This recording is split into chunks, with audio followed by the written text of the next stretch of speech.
Welcome to the International Broadcast Ministry of No Limits.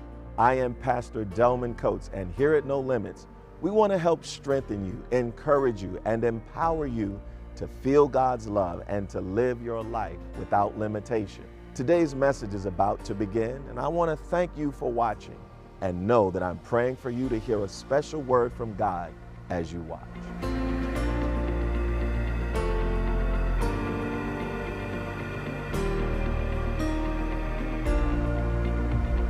There's a word right there in verses 19 through 21. The word of the Lord reads as follows. It says, "This is the testimony given by John when the Jews sent priests and Levites from Jerusalem to ask him, 'Who are you?' And he confessed and did not deny it, but he confessed, 'I am not the Messiah.' And they asked him, 'What then? Are you Elijah?'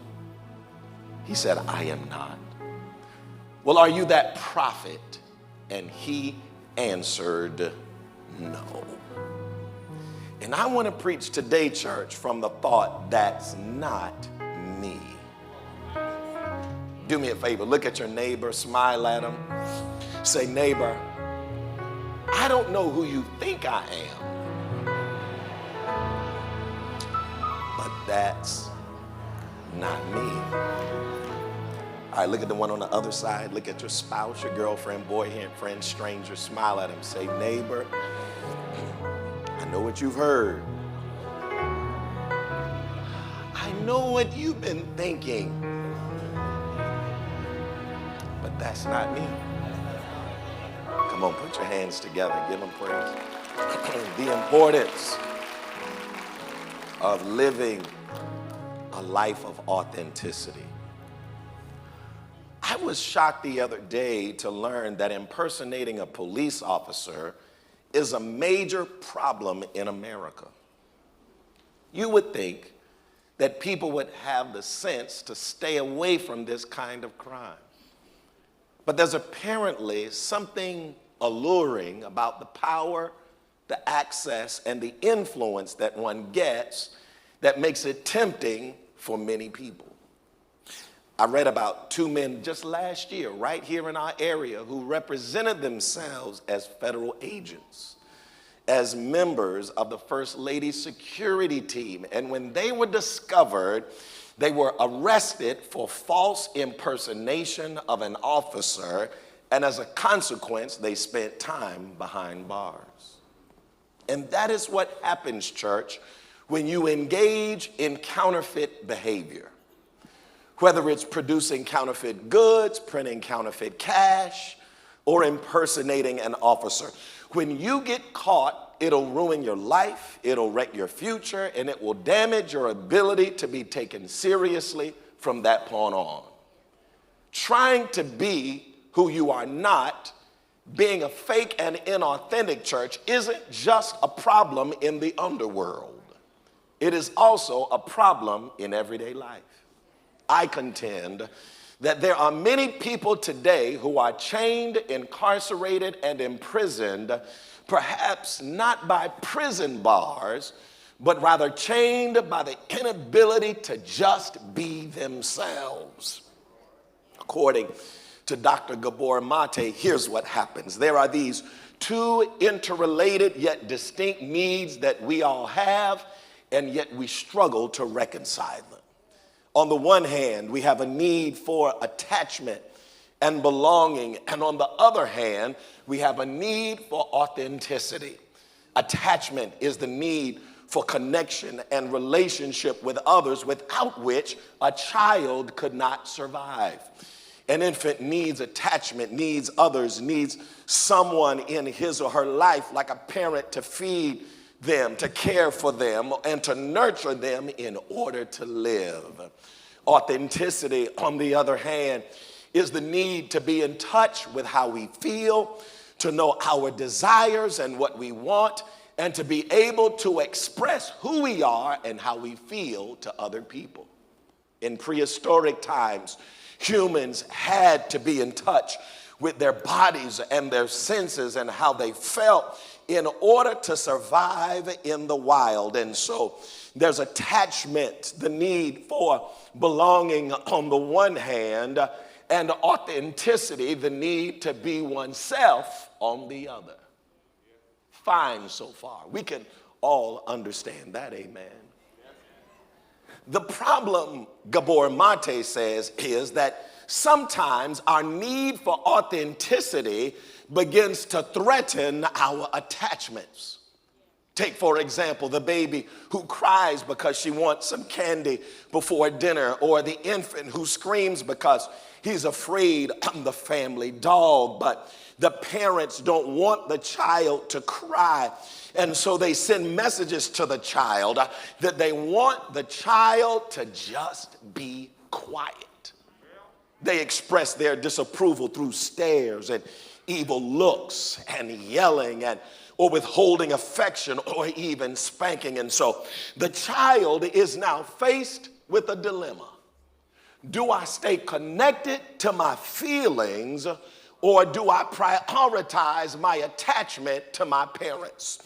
If I express myself, if I say what I desire, if I give voice to my feelings, there's a real chance that they won't love me, accept me, feed me, or take care of me any longer. And so what most babies do, says Mate, when confronted with this choice between attachment and authenticity, is that they suppress their authenticity. I'm working on something. They choose the approval of others over being true to themselves. And that 3-week, 3-month, 3-year-old child grows up to be an adult who at 23, 33, 43, and beyond has learned all his or her life to put the attachment to others, a parent, a sibling, a friend, a spouse, society, or the church, over the need to be true to themselves. They have learned all of their lives that it's just too risky, it's just too costly to be in touch with their feelings or to be their authentic selves than to maintain their attachment. If they voice how they feel, their family system, their social circle, their community of faith just might reject them. And so there are so many people who desire to be themselves. They want to be themselves. They want to express themselves the way they desire. They want to pursue the kind of careers they desire. They want to like and love who they choose, but they're afraid that if they do that, they'll be rejected by those around them. And I've discovered there are many people who don't even know how they feel or who they are because they have never learned how to get in touch with their feelings. And it is this tragic conflict between attachment on the one hand and authenticity on the other hand that leads many people to be inauthentic, to sacrifice self on the altar of other people's approval. They decide that it is better for others to like them than for them to like themselves. That it is better to put the opinions, the views, the acceptance, approval, recognition, validation, affirmation, and acknowledgement of others ahead of being true to themselves. The German philosopher Martin Heidegger noted the tendency of human beings to flee from what he calls the authentic ability to be self into the comforts of conformity. In other words, we allow our experiences and our behavior to be shaped by what others say, what others think, and what others do. It is to hold up a thermometer of public opinion to determine how we ought to dress, how we ought to move, and how we ought to live. But the path to true peace and happiness, church, does not come from losing ourselves, but instead it comes by affirming ourselves and getting in touch with who we are. In her book, The Gifts of Imperfection, let go of who you think you're supposed to be and embrace who you are. Brene Brown says that authenticity is the daily practice of letting go of who we think we're supposed to be and embracing who we are.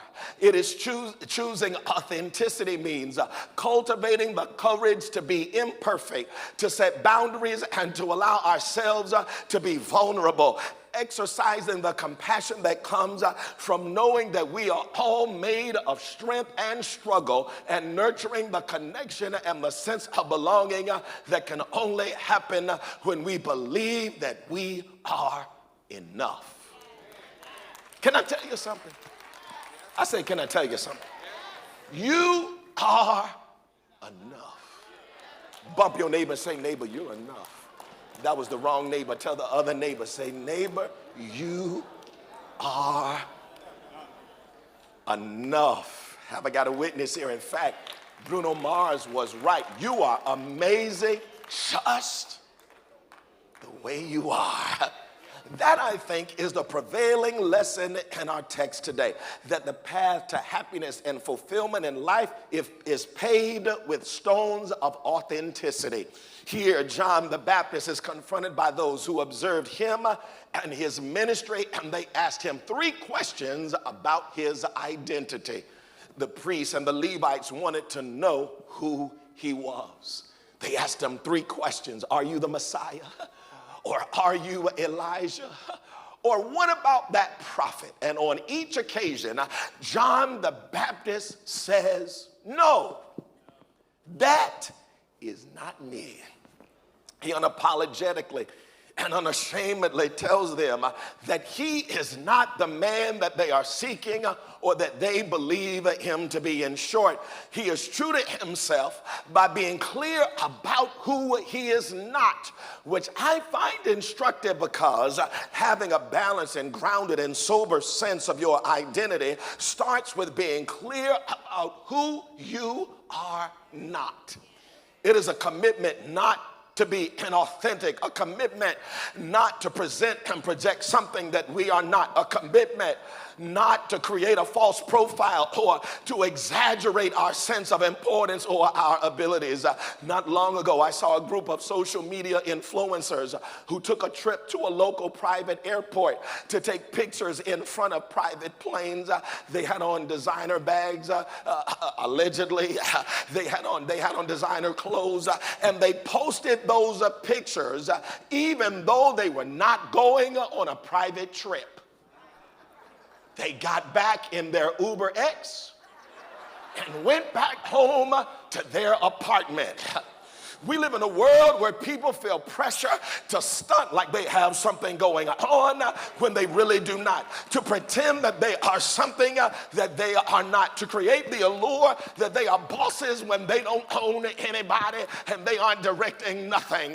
John teaches us that we all must have the capacity within ourselves to resist inauthenticity by knowing who and what we are not. When I meditated over this text, I'm struck, church, that John could have easily bought into the hype and the public perception of who he was.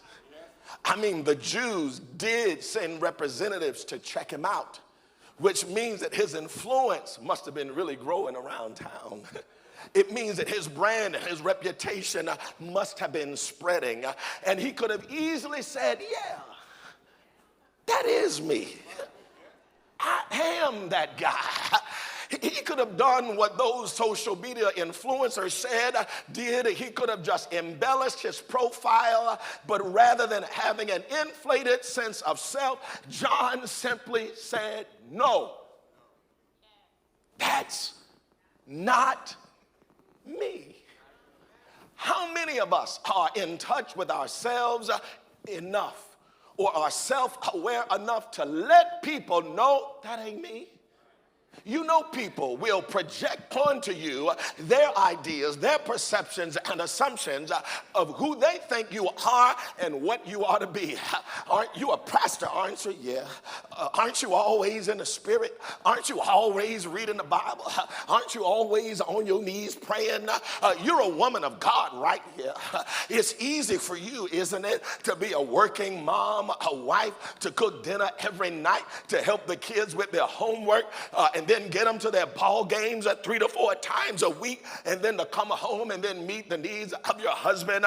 You're a man of God, right? Yeah. And so it's easy for you to be a husband, a man of faith and work, 14 hours a day driving a truck to go to the corporate job and to deal with racism without letting people know how you feel about their microaggressions, and then to go home and be a loving and nurturing father to your kids.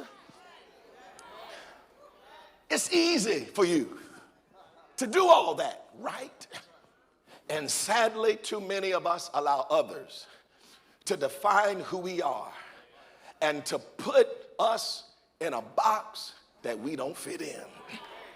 We all know Edgar Allan Poe was a prolific writer. But as a child, his father insisted that he be a businessman and to join his mercantile business. Instead, Edgar Allan Poe decided to follow his passions and his dreams for writing. His father sent him to school to be a businessman and disapproved of him trying to be a writer. And when he did, when his son insisted on being a writer, his father disowned him. But had Edgar Allan Poe followed his father instead of following his heart, he would have never become one of the greatest writers in history. Let me ask you, what great opportunity have you been missing because you're trying to be what others want you to be?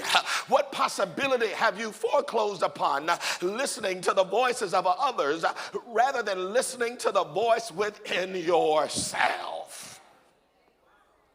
One of the most important and impressive things about the story of King David was revealed in his battle with Goliath.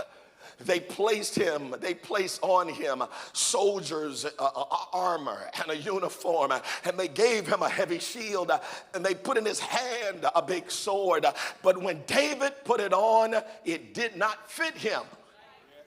And he knew that if he wanted to be victorious against the enemy, that if he wanted to defeat the giant, he had to do what worked for him. I'm talking to somebody here today. The reason so many people live inauthentically is because they never get to the point of realizing that you got to do what works for you, boo. Have I got a witness here? And perhaps they live inauthentically because they misunderstand the question that was posed to John. John was not asked about his achievements. Look in the text. John was not asked about his possessions or about his bank account. The question was not what family are you from or where were you educated or how many followers do you have. The simple question was, who are you? Not what do you drive? Not whether there's red paint underneath your shoes, not what neighborhood do you live in, not where did you go to college, not what sorority or fraternity are you a part of. It's who are you? Who we are, church, should not be reducible or associated with the external trappings that life has to offer. Who you are is a question about the interior life. It is a question about one's internal essence. And yet, sadly, many people make the mistake of thinking that who they are is defined by what they do or what they have. Y'all not here. They equate their profession and their position and their possessions with who they are as a person. The problem with defining yourself by those things is that those things don't last forever. And so when those things are gone, the question becomes, who are you then?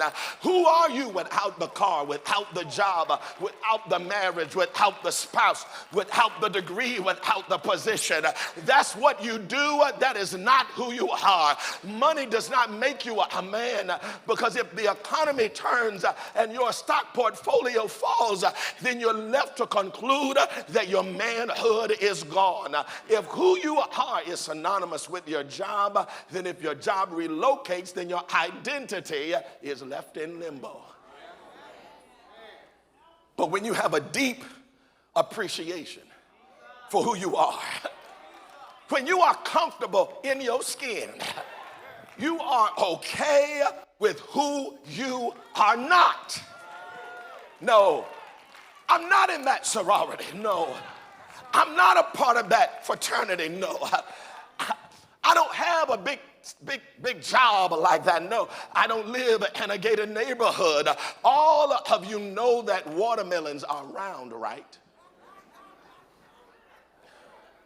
But what if I told you that I saw a square watermelon? In fact, when you go home, I want you to Google square watermelons. And when you do that, you'll discover that in Japan, they have engineered and have learned how to grow watermelons in square boxes. And they do that so that the watermelons can fit neatly in compartments inside of their refrigerators. They also believe that a square watermelon is easier to slice because it won't roll. But while all of that might be true, the one problem is that when God made the watermelon, he made it round. He didn't make it to fit neatly and easily into someone else's box of convenience. He didn't make it to be compartmentalized and pigeonholed so that people could get their minds around it. He made it round. Can I tell you something? You got to get to a point where you learn to love yourself the exact way that God made you to be. Have I got a witness here? Tell your neighbor, you better love yourself. That was the wrong neighbor. Tell your other neighbor, you better love yourself. You better love your hips and your lips, your eyes and your thighs. You better love how God made your skin to be kissed by nature's sun. Love yourself. In order for John to say, I am not the Messiah, I am not Elijah, I'm not one of the prophets, John had to be clear-headed and comfortable. He had to be stable and secure about who he was. And I believe that there comes a time when we all have got to make peace with who we are not. The art of authenticity and the key to embracing your true self comes when you realize that you don't have to lie, you don't have to be fake. You don't have to put on airs. You don't have to be phony to be valued by God. God does not require us to be anything or anyone other than who God made us to be. And I don't care what the Republicans say, and I don't care what a political party says, and I don't care what your enemies and your ops say. You are amazing just the way you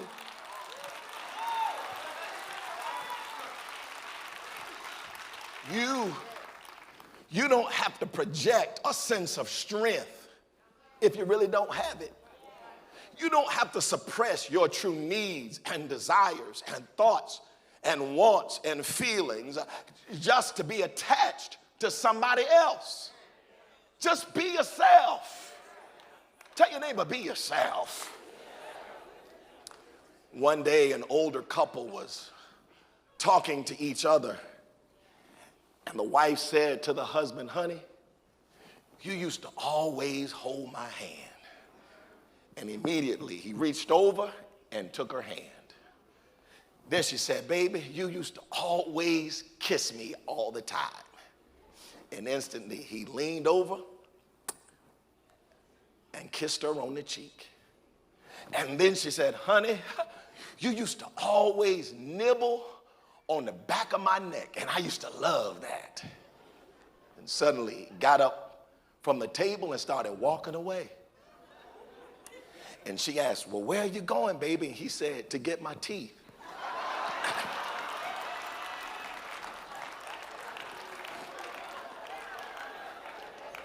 Can I tell you something? It's okay. Just say, that's not me.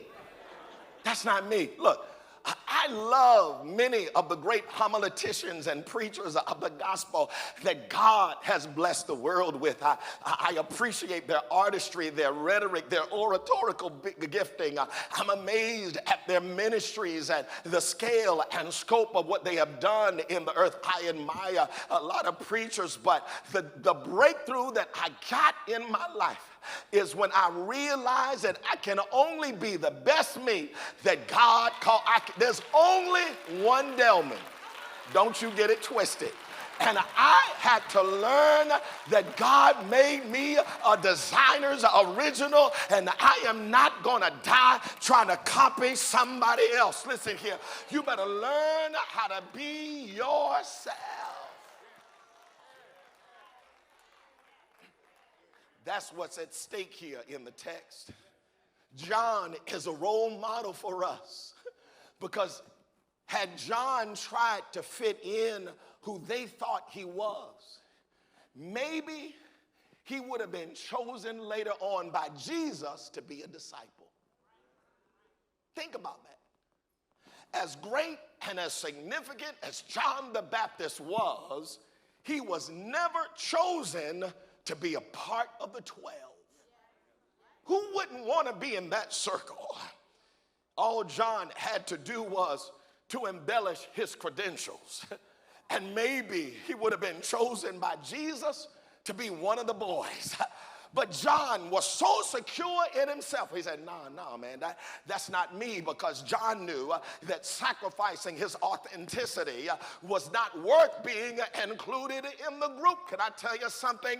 Being included with the crowd is not worth you compromising your value, your integrity, your identity, and who you are.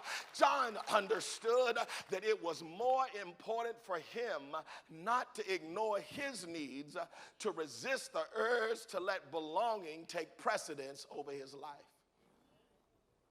He said, no, son, that ain't me. And I want to tell someone listening to me here today that if they never call your name, if they don't ever give you a plaque or a trophy, if they don't ever give you serious consideration, if you never see your name on the marquee or on the program, if the pastor never mentions the role you played or the service that you gave, please try not to let it bother you, because you may not be on their radar, but you on God's radar, and that's all that matters. Tell your neighbor, that's all that matters. You got to be yourself. And being yourself means you got to reject inauthenticity, because when you are inauthentic, it has implications for your health.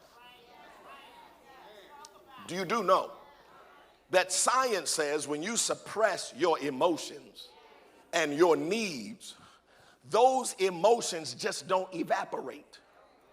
Those emotions that you hold in affect your nervous system. Listen here, sisters, women, particularly black women in our society, have been acculturated to hold in their emotions, to not express anger, to just go along, to put everyone else's needs ahead of their own needs. That's what patriarchy has imposed upon women, especially black women, because if you speak up on the job, if you share with your partner how you really feel about what's going on at the home, somebody will say you're getting out of line. They'll call you an angry black woman, and that result has resulted in women having a disproportionate amount of autoimmune diseases. They have been taught to spend their lives focusing on attachment to daddy, and attachment to mama, and attachment to the church, and attachment to a boyfriend or a husband, that in the process they deny themselves. But can I tell you something? The path to healing for somebody listening today is through authenticity. The pill that someone needs today is to change your emotional relationship with yourself, and to stop ignoring your own needs. Disease, church, is not oftentimes an invasion into your life of something from the outside. Disease is often a manifestation of the fears and the feelings, the thoughts and the desires, the sadness and the anger that's been growing on the inside of you. From the moment that we were born, we've been holding in stuff, holding in feelings, and holding in desires and holding in sadness and holding in rage. And that doesn't just evaporate. It ends up in the tissues and in the blood, and it becomes and manifests in sickness and disease. I've seen people who everyone regarded as so fun-loving. Oh, she's so nice. Oh my God. Brother so-and-so is always so positive. When in fact, the love they were showing others, they were denying themselves. On the outside, they were smiling. But on the inside, they were PO'd. They were angry because they could not tell their spouse how they really felt. On the inside, they were really frustrated because they could not express their identity. And so while others regarded them as such a nurturing person, what was really going on is that they were people pleasing and they were engaging in self-suicide, which was eroding the soul and causing them disease and stress and causing them to get involved in addictions and codependency. And God wants someone to be released today and emancipated today from other people's views and thoughts and voices and feelings about how you ought to live and how you ought to think and how you ought to express yourself. No, John says, that is not me. People see me all the time and they think, oh man, you must always listen to the Word Network. You're a pastor, right? Yeah. Wow, in your home, you must always be listening to Praise 104. And y'all know what I do? I say, no, son. That's not me. When I go home, I'm going to watch BMF. And then the next day, I'm going to catch up on Godfather of Harlem. And in 2 weeks, I'm going to be waiting on Power Book 2 the next season. That ain't me. And we have got to be liberated from other people's opinions about how we ought to live and how we ought to think. And that can only happen when we decide to quit being fake.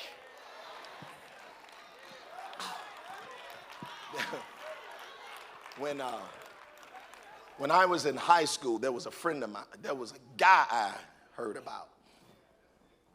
And he looked older than the rest of us. And because he looked older than the rest of us, he was able to go to the convenience store to buy liquor, and he succeeded at doing it. We were teenagers. And this guy I heard about was able to go to the liquor store, buy Boone's Farm, Strawberry Hill, Country Quencher, Sea Breeze, Wild Irish Rose, Mad Dog. I'm having like a flashback. Ooh.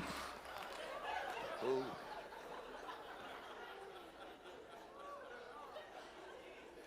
And whenever he was carded, he used to give the person at the counter a fake ID. It was an ID with someone else's name and birthday and address on it. And I'm not saying that when he did that I was around or that he did it for me and I partook of what was going on. I just heard about it.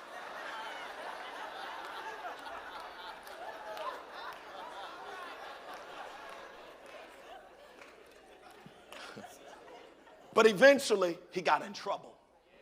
He got caught for presenting a fake ID. And I've discovered that there are a lot of Christians using fake IDs, trying to convince people that they are something that they are not. Can I tell you something? You do not have to use a fake ID to be in the kingdom. When you know who you are not, you can honestly and openly be in touch with your own limitations and still tell the truth about the reality of who you are. Push your neighbor, say, neighbor, just be yourself. And I think that if we could just learn how to do that, it would help the witness of the church, because there are many people today who get turned off from the church by Christians who are unable to keep it real and to be honest about who they are. There are many people in the world who can't relate to many Christians because we are so high-minded and such holy rollers that we act like that we don't have any struggles, that we don't have any thoughts or desires, and we don't do things in the world. I saw this video, maybe y'all saw it on social media a couple weeks ago, of this woman in ministry who said that Christians who go to Beyonce concerts are the devil. Well, the other day when I registered for the lottery,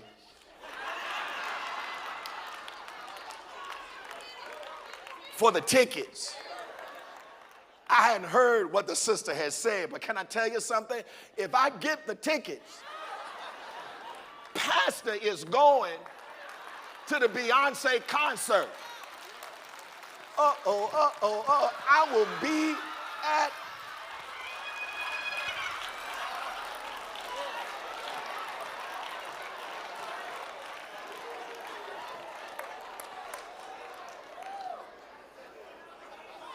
No, that's not me. Tell your neighbor, that ain't me.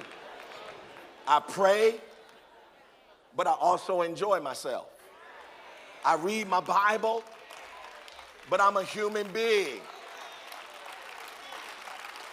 I told y'all some time ago, I'm tired of these people out here making it seem as if in order to be a Christian is synonymous with being weird. You can love God without being weird. You can pray and seek the face of God and without being weird. And somehow John owns the fact that their assumptions about who he was were wrong. Their estimation about him required him to try to fit into their tiny boxes. But for some of us, the liberation in this next season will come when you learn how to say, no, child, that is not me. It is a radical stance vis-a-vis the world to choose to be yourself. It is a decision not to worry about pleasing everybody else. Have I got a witness here? John MacDonald wrote, my choice is to be real, to be authentic down to the core of my soul, which will change me forever. He said, I don't want to pose. I don't want to posture. I don't need a pat on the head or a slap on the back. I'm not looking for applause because I want to be real. Wouldn't it be wonderful to be a part of an authentic church? Wouldn't it be awesome to be a part of a real community of faith? I don't mean a perfect church. If you're looking for a perfect church, the moment you join, it's no longer perfect. I'm talking about an authentic church. I got all the stories today. I remember when I was in college. I remember the first time I went to New York City. It was my freshman or sophomore year in college. I got my mom's car. She had a blue Volvo. And I got in the car, got some other my buddies from Morehouse. We got in the car. We drove along the East Coast to visit graduate schools. Stopped by Howard Divinity School, then we went on up to Princeton Seminary, then we went on up to Yale in New Haven, Connecticut, then we went to Boston, the Harvard Divinity School, and on the way back down, we stopped at Union Theological Seminary in the city of New York. I had never been to New York, and I was in awe of all of the big buildings, and I was looking forward to the chance to go shopping in New York City.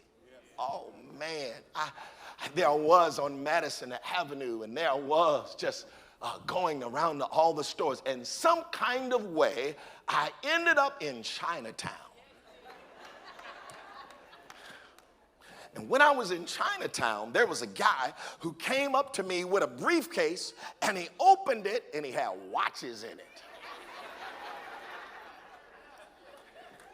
And the man had Rolex watches in his briefcase.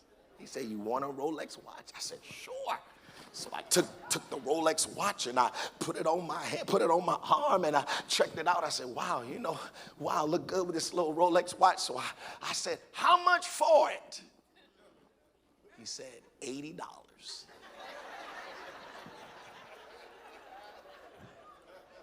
said, man, this is great. I got a deal. A Rolex watch for $80. You can't beat that deal. I gotta say, man, give me that watch. And I put it back on, went back uptown, looked up with my boys. We drove back to Atlanta. 2 days later, the Rolex watch stopped working. And by the end of the week, it fell apart because it was counterfeit. Nobody likes a counterfeit. Nobody wants a counterfeit. And I'm not interested in counterfeit Christianity either. Who wants anything to do with a counterfeit Christian? I've discovered that there are many relationships that end because people, when they meet one another, they present the representative on the front end.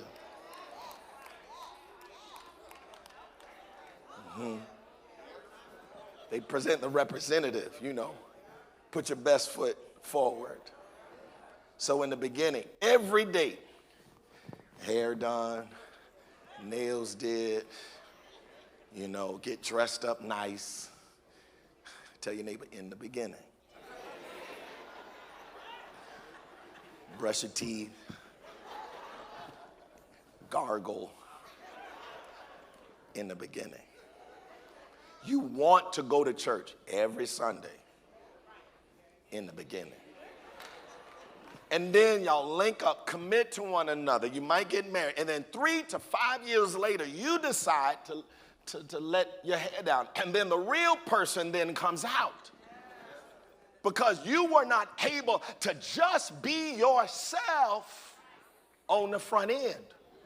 I decided not long ago that when I meet people, I'm just going to be myself. I'm a pastor, but I'm going to the Jeezy concert in Baltimore next month. Are y'all here today? If we would just learn how to be authentic and to be genuine, then people can get in touch with the real person. And I believe that the world would respect us more, and we wouldn't have all of this hypocrisy and all of this inauthenticity going around if we would just be ourselves. Tell your neighbor, be yourself. I read the other day how they train bank tellers to detect counterfeit bills. And what they do is that they teach the bank tellers to get familiar with real money. They teach them how to identify every facet and every feature and every aspect of real money. And by getting more and more familiar with the real thing, then they are able to detect and to identify something that is fake. And that was interesting to me because I thought that they would train people by showing them what counterfeit money looks like and feels like. Instead, they said that if you would just get familiar with what is real, then you'll have no problem identifying and how to spot a counterfeit. I want to tell somebody here today, just be yourself. Don't suppress your inner self. Don't sacrifice your authenticity on the altar of public acceptance, because when you betray yourself, you are committing the greatest crime that somebody can commit. Shakespeare said, to thine own self be true. And I believe that there are so many of us who would get the breakthrough that we're looking for if we were able to tell people, nah, that's not me. After our first year of broadcasting weekly messages here on No Limits, it is clear that the most popular way to watch the program is through our free mobile app. If you already have the free No Limits mobile app, thank you for downloading. And I hope this app helps you each day in your walk with the Lord. And if you do not have the app, what are you waiting for? You can download this app for free right now from the App Store on either your Apple or Android device. This app contains the weekly message I preach, as well as free resources like a daily devotion and a Bible that contains a free reading plan. Before I go, let me ask you for a favor. please tell all of your friends about the No Limits mobile app, as we want to connect with more people and help them live a life with no limits. Learn more at delmancoats.org. That's delmancoats.org. Thank you for watching the message today, and I look forward to seeing you again right here next week for another episode of No Limits.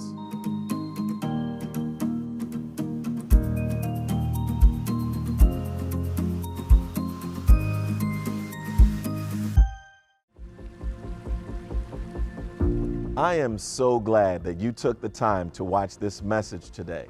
If you have been blessed by this outreach, I'd like to ask you to become a partner in this ministry so that together we can reach the world for Jesus Christ. My heart is to reach people just like you all around the world and to tell them that God loves them and wants to empower them to live a life with no limits. Your financial investment in this ministry will enable us to spread the good news of Jesus Christ around the world so that more people can be inspired and encouraged. Will you help me to reach those people? Will you join me in empowering the lost and the forgotten? Will you be my partner as we teach people to truly live a life with no limits? To make a donation safely and securely, go to our website at delmancoats.org. That's delmancoats.org. And look for the donate button on the top right of the homepage. Thank you in advance for your support and for becoming a true partner in No Limits. Your partnership and financial gift will help us impact the world by bringing hope to those who need it. Your generosity today is a reminder of the goodness of God. Thank you again for watching No Limits with Pastor Delman.